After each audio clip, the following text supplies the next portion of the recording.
आपका क्वेश्चन क्या कहता है, a wire of linear charge density lambda passes through a cuboid of length L, breadth B and height H in such a manner that the flux through the cuboid is maximum. The position of wire is now changed. Show that the flux through the cuboid is minimum.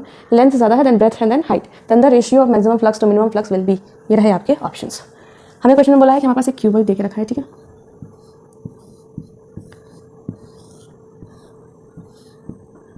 और हमें पूछा है हम wire को किस position में place करेंगे कि फ्लक्स मैक्सिमम आएगा, किस पोजीशन में फिर चेंज करके किस पोजीशन में रखेंगे कि जो फ्लक्स जाएगा वो मिनिमम आएगा. हमें उसके बाद दोनों फ्लक्स की जो है रेशियो पूछी गई है क्वेश्चन में.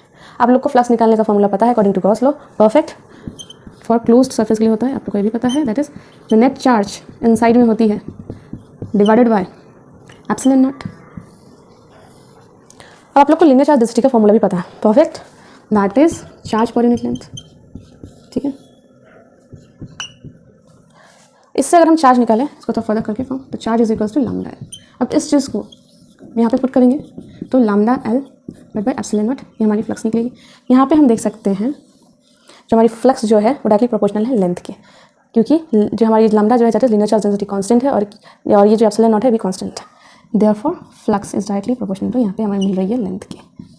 मतलब कि हम वायर की ज़्यादा पोर्शन अगर हम क्यूबॉइड के अंदर प्लेस करेंगे तो उसकी फ्लक्स क्या आएगी, क्लोज सरफेस से क्यूबॉइड क्योंकि ज़्यादा आएगी. अगर मिनिमम कम वायर की लेंथ अगर रखते हैं तो फ्लक्स हमारे मिनिमम आएगी. अब आप लोग को पता है वायर जो होती है एक स्ट्रेट फॉर्म में होती है, ठीक है. अब इसमें हमें क्यूबॉइड की देखो, ये हमारी लेंथ हो गई, ये हमारी ब्रेथ हो गई, ये हमारी हाइट है. ठीक है. अब आप लोग को पता है कि जो क्यूबॉइड जो है उसमें हमारी सबसे ज़्यादा डिस्टेंस कब आती है, दैट इज डायगोनल की. उसके बाद लेंथ आता है, उसके बाद ब्रेथ आता है, उसके बाद हाइट आता है. ठीक है. ये आप लोग को पहले से पता है. अब डायगोनल का जो हमें लेंथ जो हमें डिस्टेंस निकालना होता है क्यूबॉइड के लिए उसका फॉर्मूला आप लोग को पता है. परफेक्ट. दैट इज लेंथ का स्क्वायर करते हैं, फिर ब्रेथ का स्क्वायर, देन हाइट का स्क्वायर और फिर उसको रूट ले लेते हैं. ये है आप लोग को पहले से ही ये भी पता है. ठीक है. हमें मिल गया maximum distance, that is diagonal, इस डायगोनल और डायगोनल के यहाँ पे हम वायर डायगोनल पे प्लेस कर रहे हैं. ठीक है. डायगोनल के अलॉन्ग वायर क्यों, तो हमारी जो डिस्टेंस जो मिलेगी वायर की, जो लेंथ हमें जो वायर का मिलेगा वो ज़्यादा मिलेगा, तो उसकी वजह से हमारी जो फ्लक्स क्या आएगी, ज़्यादा आएगी. देयरफॉर जो हमारी जो मैक्सिमम फ्लक्स आएगी एक्चुअली हमारी लेंथ की प्रोपोर्शनल है, तो यहाँ पे हमारी लेंथ क्या है, that is L square plus B square plus H. यहाँ पे एच का हाइट का भी स्क्वायर होता है. ठीक है.